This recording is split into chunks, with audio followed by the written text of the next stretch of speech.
इस कार्यक्रम के पुण्यार्जक श्री विनोद कुमार जैन, मंजू जैन, अजय ऋतु जैन, गुरुग्राम, श्री आदिनाथ दिगंबर जैन मंदिर, Bhim Gali, Vishwas Nagar, Delhi 32, Shri Pankaj Jain, Sarika Jain, Manik Vihar, Delhi, Shri Pawan Jain, Shashi Jain, Rohit Jain, Swati Jain, Gunjan Jain, Aryan Jain, from PR Jain fusing, Raghuvarpura number 1, Gandhinagar, Delhi 31, Shri Brijsen, Sunita Jain, Shobhit, Srishti Jain, Nirgranth Jain सह परिवार, अर्जुन गली, विश्वास नगर, दिल्ली 92। शांति धारा के लिए संपर्क करें 978-485-7991। किसी भी राशि के लिए कोई आग्रह नहीं है। अति प्राचीन मनोरथ पूर्ण मुनि सुव्रतनाथ अधीक्षक क्षेत्र, हस्तेड़ा, जयपुर से 65 किलोमीटर की दूरी पर सीकर रोड पर स्थित है। यहाँ 880 वर्ष प्राचीन विक्रम संवत 1209 1008 श्री मुनि सुव्रतनाथ भगवान की भव्य प्रतिमा विराजमान है। यह अधीक्षक क्षेत्र प्रवासी समाज द्वारा संचालित है।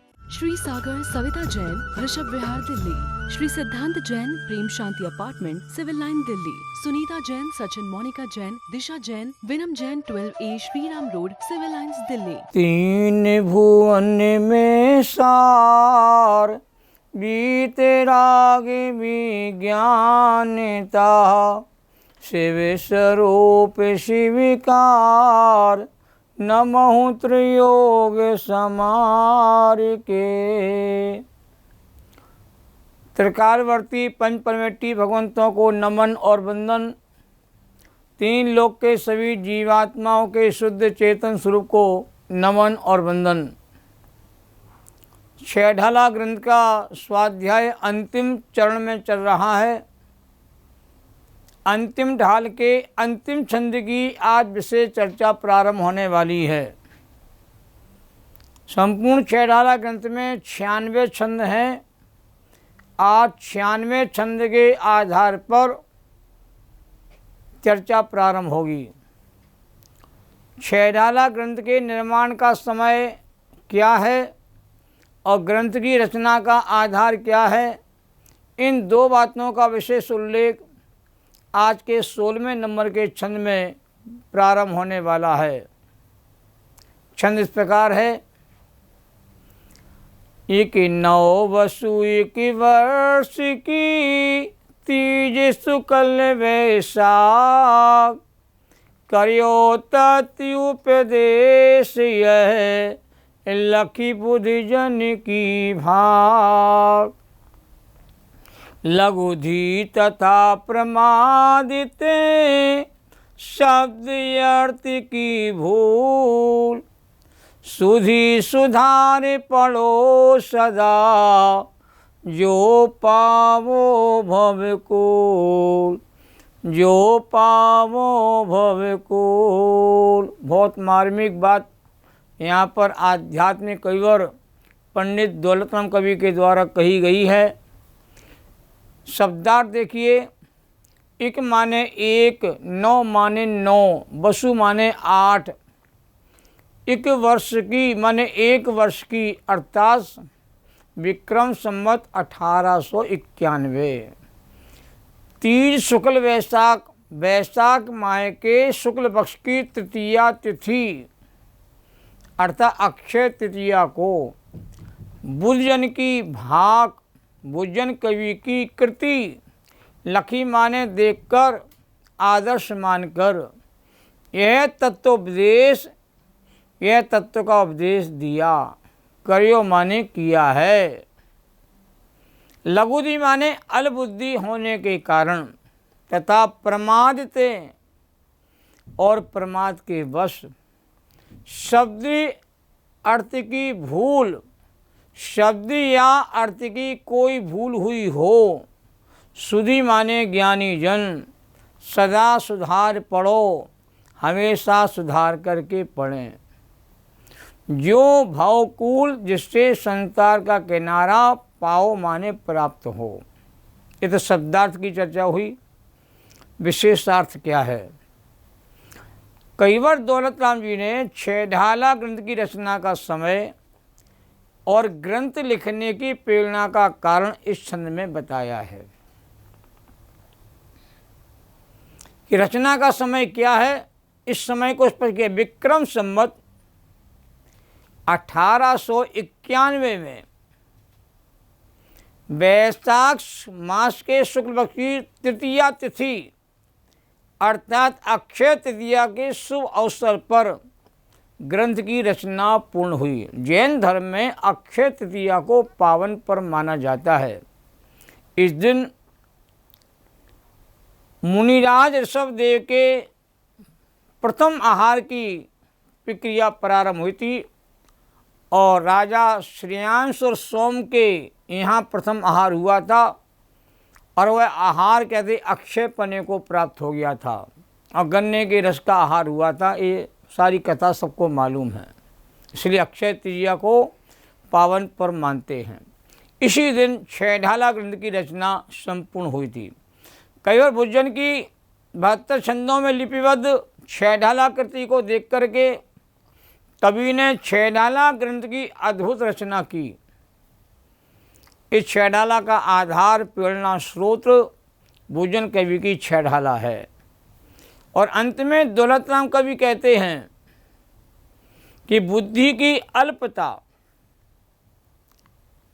अल्पज्ञता और प्रमादवश इस ग्रंथ में कहीं शब्द या अर्थ की भूल रह गई हो तो बुद्धिमान ज्ञानी पुरुष उसे सुधार करके पढ़ें, जिससे संसार से पार होने में भव्य जीव कहते समर्थ हों।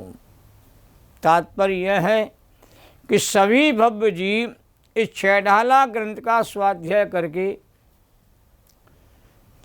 निस्वरूप का चिंतन मनन मंथन करके भव समुद्र से पार होवे, ऐसी मंगल भावना भाई गई है। आत्महित ही जीवन का लक्ष्य होना चाहिए और जिनके जीवन का आत्महित लक्ष्य नहीं है उनका जीवन सार्थक नहीं है। पंडित जी ने अंत में कृतज्ञता व्यक्त की है, लघुता का भाव व्यक्त किया है और लघुता का भाव ही ज्ञानी की पहचान है। यहाँ पंचम काल में कोई सर्वज्ञ नहीं है, सभी अल्पज्ञ हैं और अल्पज्ञ जीव भी आत्मज्ञानी पुरुष होते हैं।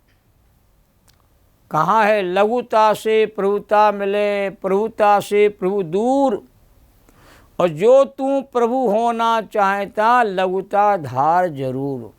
लघुता के भाव से, विनम्रता के भाव से विद्या आती है, विद्या से ही कहते हैं ज्ञान की उपलब्धि होती है और ज्ञान की उपलब्धि से जीव कहते हैं केवल ज्ञानी बनते हैं। भक्तम स्रोत में भी आचार्य मांगतुंग आचार्य देव ने भक्ति की असमर्थता और विनम्रता लघुता के माध्यम से कही है कि भगवान आपके प्रति भक्ति तो अपार है पर भक्ति करने की सामर्थ्य नहीं है। अपने को अल्पबुद्धि वाला स्वीकार किया है और ज्ञानियों की यही कहते विशिष्ट पहचान है। आचार्य कुंदकुंद देव ने समय स्थान महान ग्रंथ में 5वें नंबर की गाथा में कहा, चुक्केज छलम ना घेतव्यम। पूरी गाथा इस प्रकार है, तम एयत विहतम दाए हम अपनो सभी बेड़े, यदि दाए जिपमाणम चुक्केज छलम न घेतव्यम। यदि मैं कहीं चूक जाऊं तो शुद्धात्मा के बोध कराने में तो छल को ग्रहण नहीं करना, शुद्धात्मा को ग्रहण करना। क्योंकि अनादि से संसारी प्राणी जो दीर्घ संसारी होते हैं वो शास्त्रों के माध्यम से छल को भी ग्रहण करते हैं और जिनका छल ग्रहण करना उद्देश्य होता है उन्हें शास्त्र का मर्म कहते हैं प्राप्त नहीं होता। और समय स्थान जैसे महान ग्रंथ में कहते आचार्य कहना चाहते हैं, मैं पूर्ण निज वैभव के साथ आपको शुद्धात्मा का दर्शन कराऊंगा पर आप छल ग्रहण न करके शुद्धात्मा को ग्रहण करना। और भुजन कवि की छेढाला को आदर्श और आधार बना करके कई बार दौलत राम जी ने सरल सरस और सुबोध शैली में आगम की मर्यादा के अनुसार श्रावक और श्रवणचर्या का 96 छंदों में संक्षेप में सार गर्भित विवेचन कहते प्रस्तुत किया है।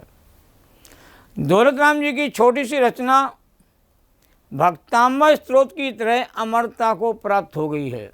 कभी कभी किसी कवि की कोई रचना कहते हैं कवि को अमर बना देती है। छैनाला ग्रंथ से भी हमारे दौलत राम कवि कहते हैं अमरता को प्राप्त हो गए हैं। जिनागम का सार और रहस्य 90 तुले शब्दों में अभिव्यक्त किया गया है। प्रत्येक छंद हृदय को छूता है। हर छंद में ज्ञानामृत कहते भरा हुआ है। छंद को श्रवण करते ही आत्मा भाव विभोर हो जाती है और बार बार उन छंदों को सुनने का भाव अंदर में कहते होता रहता है। और ऐसी सार गर्भित सरस रचना बहुत कम देखने को मिलती है। और एक एक पंक्ति में 3 महत्वपूर्ण बातों का उल्लेख सटीक शब्दों में किया गया है। एक वानिकी देखिए, दूसरे नंबर की छैराला में आस्था तत्व के संदर्भ में एक महत्वपूर्ण पंक्ति आई है। रागादि प्रगट ये दुख देन, तिन्ही को सेवत गिनत चैन। अब एक पंक्ति में कवि ने 3 बातों का विशेष रूप से उल्लेख किया है। पहली आदि पंक्ति में आस्था तत्व का स्वरूप बताया है कि रागादि विकारी परिणाम प्रकट रूप में वर्तमान में दुख रूप और दुख के कारण होते हैं, इसलिए आस्था दुख रूप है, आस्था तत्व का स्वरूप हुआ। और तिन्हीं को सेवत,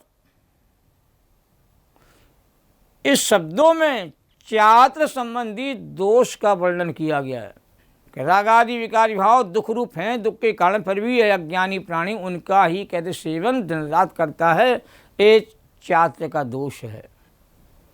और गिनत चैन में श्रद्धा का दोष बताया है। एक तो रागादि विकारी भाव निरंतर करता रहता है, उसका सेवन करता है, उसमें आनंद की अनुभूति मानता है, राग में राग करता है, राग में आनंद मानता है, इस श्रद्धा का मिथ्यात्व का दोष है। तो दर्शन मोहिनी कर्म का दोष, चात्र मोहिनी कर्म का दोष और आश्रव तत्व का स्वरूप, इन 3 बातों का वर्णन एक लाइन के भीतर कहते कवि ने किया है, जो वास्तव में हम सबके लिए कहते हैं समझने योग्य है।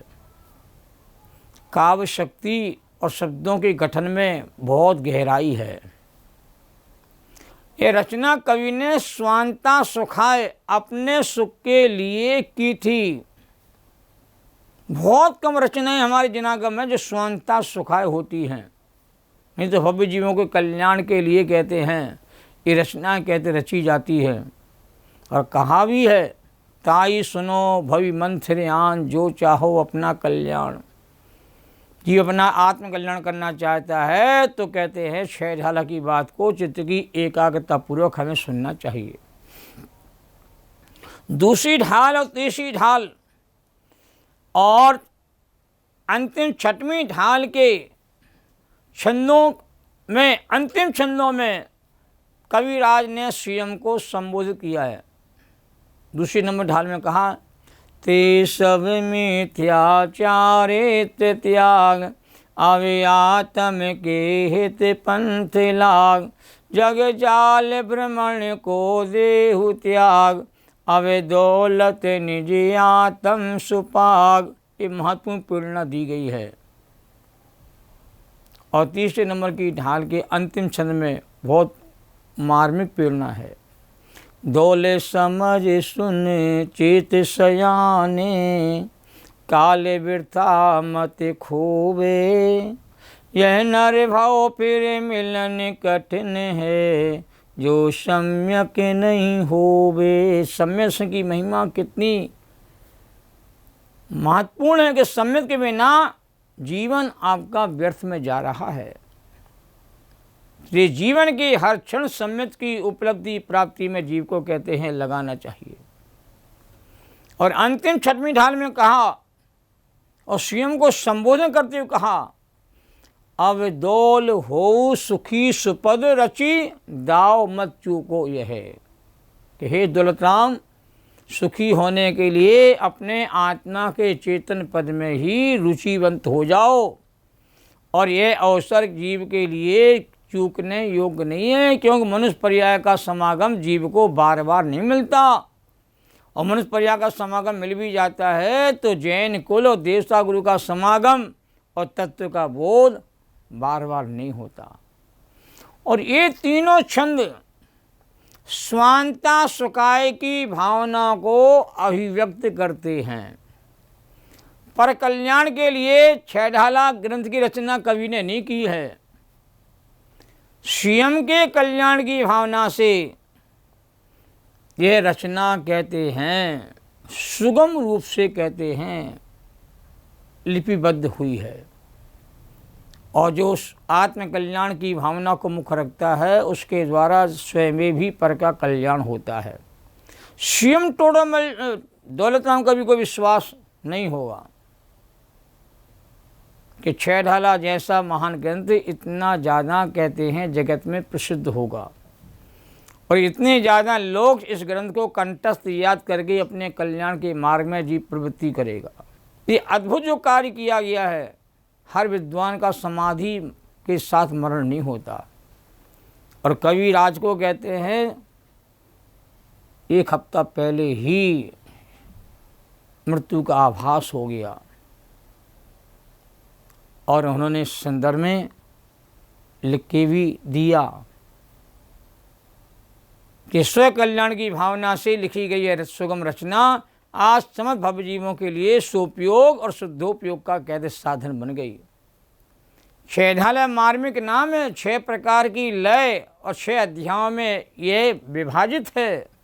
ढाल माने सुरक्षा कवच, जिस प्रकार युद्ध करने वाले के हाथ में ढाल शस्त्र का होने से वह सुरक्षित रहता है, उसी प्रकार श्रावक श्रवण के हाथ में साथ रहने से दोनों संसार सागर में सुरक्षित और सुव्यवस्थित रहते हैं।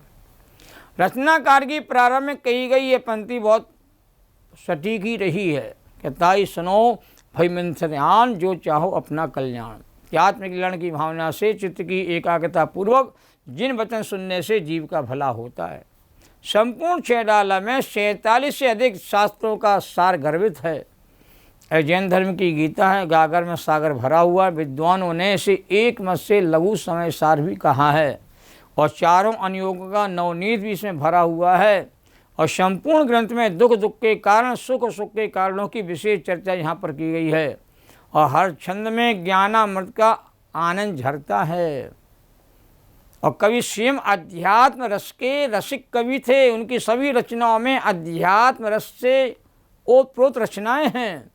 उनकी रचनाओं को पढ़ करके ऐसा प्रतीत होता है कि कपड़े छापने का अपना पैतृक व्यवसाय करते हुए कपड़ों पर ठप्पा लगाते समय भी अध्यात्म के पद श्लोक गाथाएं गुनगुनाते रहते थे, और अपनी आत्मा पर अध्यात्म के ठप्पे लगा करके आत्मा को सम्यक्त भाव से चित्रित करते रहते थे।